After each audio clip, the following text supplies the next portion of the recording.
Good morning, dear student. Hope you all are well and good by God's grace, and I hope you are taking care of yourself and your parents' health. Today, I am going to teach you the chapter named Soil of India. The study material and the textbook copy are already provided in the website. You will get help from there. So, now let us start the learning process and understand the chapter. Before starting this chapter, you have to know what is the scope of this chapter. According to syllabus, you have to read like types of soil: alluvial, black, red and laterite soil, their characteristics, composition and distribution. The soil erosion process, causes, prevention and conservation. Today I am going to teach only up to the composition, distribution and the characteristics of the soil. What is soil? Soil is a thin layer of the loose mixture of small rock particles and rotting organic matter that covers much of the world's land surface. So, soil is made up of mainly two matters. One is the organic matter, another one is the inorganic matter. Okay. Now, how the soil is formed? The soil is formed by several factors like climate, organism, relief, parent materials and time. So, I can say that soil is the function of climate, Cl, O means organism, R means relief, P means parent rock and T, that means time, CLORPT. As these factors change from one place to another place, as the nature of climate, nature of organism, their activities, then relief feature, whether there is plains or plateaus or plains, or the nature of the parent rock, these are changing from one place to another place. That's why the nature of the soil also changes from one place to another place. India is a vast region with varied natural environment, and we find several physiographic regions, different types of climate in different areas. Therefore, India has different types of soil in different areas. Now, what is the importance of soil? We know that plant takes nutrients from the soil, and we intakes those nutrients in the form of food made by the plant, and different types of microorganisms they are living in the soil. Agriculture fully depends on the fertility of the soil. So in this respect, soil is very important to us. What is the classification of soil? Classification, that means residual and sedimentary soil and transported soil. On the basis of their location, soil is categorized into two. One is the residual soil, another one is the transported soil. So, how residual soil is formed? Residual soil is formed due to the denudation and weathering process done for a long time on the parent rock in its own position. That means these are known as in situ soil. Why? Because these are formed by the weathering and denudation process in their own position. Transported soil is formed specially by the deposition of the silt and the sediments brought by the rivers or wind or glaciers, etc., or which are being transported by these agents of erosion and the deposition. So as these are formed due to the transportation work, that's why it is known as transported soil. Okay. Now we'll study the distribution of soil in India. What is the distribution of the soil? First one is the alluvial soil. Alluvial soil you will get in the Ganga plain, in the Brahmaputra plain, in the Ganga delta, Mahanadi delta, Godavari delta, Krishna delta, and in the Kaveri delta also, and also in the coastal strip of India. So most of the parts of India is covered by alluvial soil. This is the very important question. So you have to learn this, you have to remember this. Next one is the black soil. Black soil is mainly found in the Deccan Plateau region. Okay, and next one is the red soil. Red soil is specially found in the northeastern hilly states of India, in Bihar, in Jharkhand, Chhattisgarh, few parts of Andhra Pradesh, Karnataka, few parts of Maharashtra, etc. Next, laterite soil. Laterite soil is found in Meghalaya Plateau region, in the summits of Western Ghat and Eastern Ghat. West summits means the top of the highland. Few parts of Madhya Pradesh, few parts of Odisha also. Now the next thing, that is alluvial soil. How the alluvial soil is formed? Alluvial soil is formed by the sediments brought down by the rivers. So it is known as transported soil, or it is known as ex situ soil. Ex situ soil. As this soil is formed in the river basin areas, it is formed in the river basin areas, that's why it is also known as riverine soil. Now,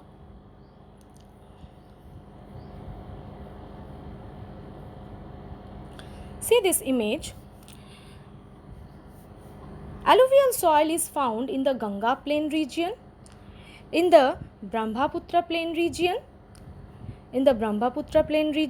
This type of alluvial soil are formed in the inland areas. That's why it is known as inland soil. Next is few parts of alluvial soil is also found in different deltas like Ganga delta, Godavari, Krishna, Kaveri delta. These are known as deltaic soil. Deltaic soil. Next one, in the coastal strip of India, the soil which is found is known as the coastal soil. Okay. So, there are three types of alluvial soil depending on their location. One is the inland alluvial soil, another one is the deltaic alluvial soil, another one is the coastal alluvial soil. More two types of alluvial soils are found in India. One is the Bhangar, another one is the Khadar. Very important. So, which one is Bhangar and which one is Khadar? Try to understand. Bhangar is found in the upper course of Ganga river. Upper course means this one is the upper course of Ganga river. Okay, this one is the upper course of Ganga river. So, Bhangar is found in this region. And which one is the lower course of Ganga region? Lower course of Ganga region is this one, this part. This is the lower course, and here mainly the Khadar is found. Bhangar is old alluvium and Khadar is the newer alluvium. Old alluvium and newer alluvium. So, which one is more fertile? The newer alluvium is more fertile than the old alluvium. That means Khadar is fertile than the Bhangar, and Khadar is replenished by the newer sediments each year during the annual flood. That's why Khadar is more fertile than Bhangar. This area is very important, read. Next, what are the different characteristics of alluvial soil? Important characteristics are, it is dry, porous, faint, yellow in the upper course region, but it is finer and porous in the lower course region. It is light and porous, easily tillable. It is soft in nature. It is fertile also, rich in different types of minerals, potash, lime, etc. Here in your book, the difference given between Bhangar and the Khadar soil, you have to read this because it is very important question. So, read at least 3 points. Next one. Which are the different crops which are cultivated in the alluvial soil? Like given different types of crops like rice, wheat, sugarcane, cotton, tobacco, gram, oil seeds, etc. Jute cultivation is very much popular in Ganga Brahmaputra valley due to its fertility. Next one is the black soil. So black soil is found specially in the Deccan Plateau. We know that. It is also known as the black cotton soil. Why it is known as black cotton soil? Because it is very much suitable for the cultivation of cotton. It is one type of residual soil also. It is one type of residual soil. Why it is called residual? Residual. Why? Because it is formed in its own place of origin due to the denudation of the volcanic rock materials.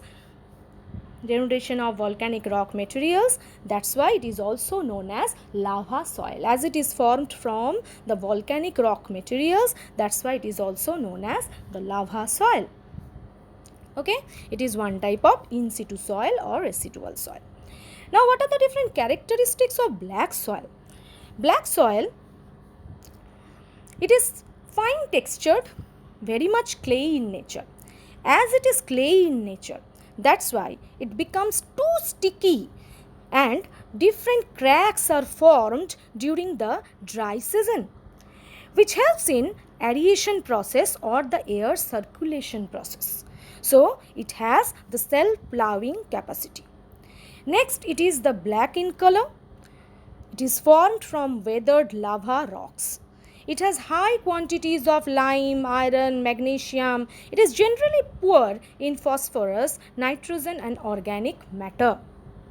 Okay, these characteristics are very important. Read these characteristics, everyone. At least 3 characteristics. Next, which are the different crops grown here? It is known as black cotton soil. So the main crop which is grown here, that is the cotton. Next is the different other crops are also grown here, like cereals, oil seeds, fruits, vegetables, tobacco, sugarcane, etc. Now it is very much important for dry farming. Why? Because clay content is enough here. That's why it can hold moisture. It has high moisture retentiveness. That's why it is very much suitable for dry farming. Next is the red soil. Red soil is another type of in situ soil. How it is formed? This line is very much important. It is formed due to the prolonged weathering by rainfall on the crystalline and metamorphic rocks in the peninsular plateau region. Okay, so red soil is formed in its own place of origin due to prolonged weathering process. So it is also the example of the in situ soil or the residual soil. Now it is red in color. Why red in color? Because they contain large amount of iron oxides. These are the few short questions you will get as give reason. Okay, these are very important. Now, what are the characteristics of red soil? Red soil has got its name from its color. It is porous, has high percentage of iron oxide, that's why it is red in color. It is loose, aerated. It is poor in nitrogen, phosphorus, potassium, organic matter. It is also ideal for dry farming. See, why? Because it is formed in the poor rainfall region. And with the use of fertilizer, different types of crops can be cultivated in the red soil. Okay, it is not fertile but responds to fertilizer. It needs irrigation support for cultivation. It contains soluble salts in small quantities. Characteristics are important. Now, which are the different crops are cultivated here? Like crops like vegetables, rice, ragi, tobacco, groundnut, potatoes. These are the different crops grown in this soil. So, red soil is another type of in situ or residual soil. Remember this, black soil is also the residual soil. But alluvial soil is not a residual soil, it is transported soil. The next topic is the laterite soil. Before starting this, I want to tell you that one process that is known as leaching process. Leaching process is very much important you have to understand this process. So what is leaching process? See, this is the top part of the soil. This is called O horizon. It contains different types of inorganic matter, basic nutrients, organic matter also. Due to heavy rainfall, the basic nutrients or the alkalis, these are washed down in the B horizon. Due to heavy rainfall, sometimes these basic nutrients are washed out from the soil profile. As a result, the top part of the soil remains devoid of all the basic nutrients. As a result, the soil becomes acidic. Okay, the soil becomes acidic and too much infertile. So in this process, due to this leaching process only, the silica is getting washed out from the soil profile. Sometimes silica is washed down and stored in the B horizon. So this process is also known as desilication. So due to this leaching process, this laterite soil is formed. See, the first line is very important. These soils are formed as a result of atmospheric weathering under the condition of high rainfall, temperature with alternative wet and dry periods. This area is very important. Read this part. Okay. Next, leaching is a process through which the laterite soil is formed due to heavy rainfall, and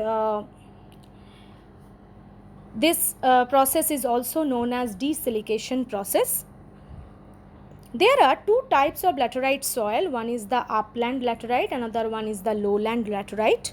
Upland laterites are formed in the hilly areas. Lowland laterites are formed along the river basin areas.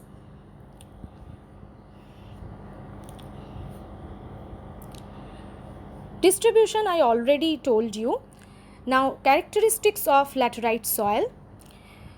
It is of coarse texture, soft and friable. Moisture retentiveness of this soil is very much less. It is not fertile, it is acidic in nature. It is very much porous. Silica is removed from the soil by the chemical action. It is poor in lime, magnesium, deficient in nitrogen also. It is too much acidic, alkalis are leached, and it is considered suitable for building purpose. This is very important. Which soil is suitable for building purpose? One is that is laterite soil. Okay. And which type of crops are mainly grown here? This cashew nut. This crop is very much important. Many times question came in the board that which crop is specially grown in the laterite soil? That is cashew nut. So remember this. Here the crops name given like sugarcane, rice, ragi, sometimes paddy, tea, cinchona, cashew nut, etc. These are grown in the laterite soil. So what is the summary of this chapter? You have to learn this chart. You will get a summarized idea from this chart. Everything is given in this chart. You can go through this. From here, several types of questions I have given in the study material also, and the worksheet also provided you will get from this explanation. So students, see you in the next video with soil erosion.